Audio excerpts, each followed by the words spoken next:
La Bible dit qu'il est à la porte. Et cet après-midi, il frappe dans notre porte, dans la porte de ton cœur, peut-être dans ta famille. Peut-être tu l'as jamais dans ta vie, tu l'as jamais fait entrer dans ta vie. Tu l'as jamais appelé à venir dans la réalité de ta vie. Peut-être que jusqu'ici, tu l'as regardé de loin.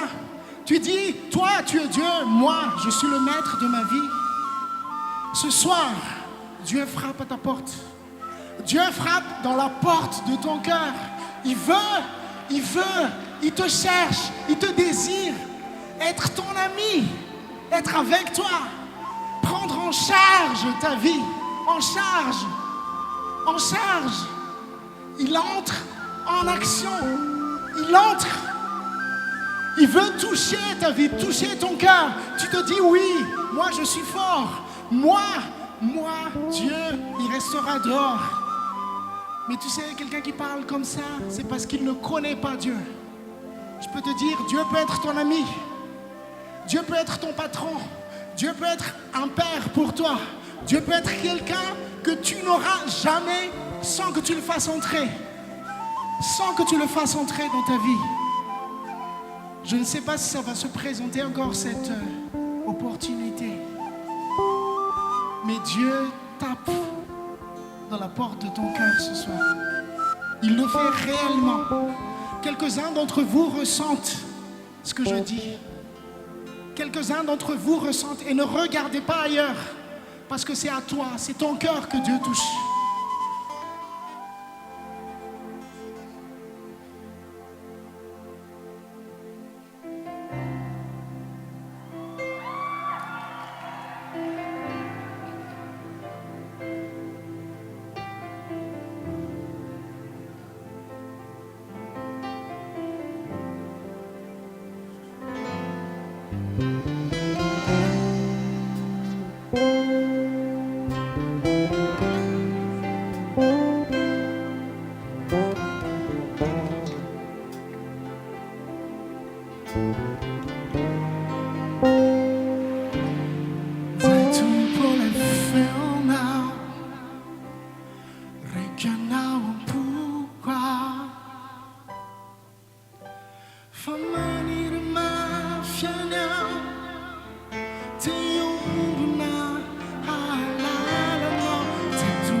Sure.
Za Jesús mangataka aminao Jesús.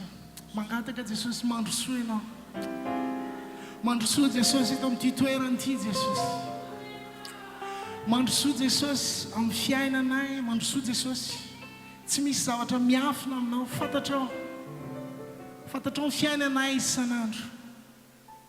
Fantatrao Jesús ninninona iainako amin'ny fiainako andavanandro, fantatrao zany. Midira Jesús. Midira Jesús. Dia miseho Jesús.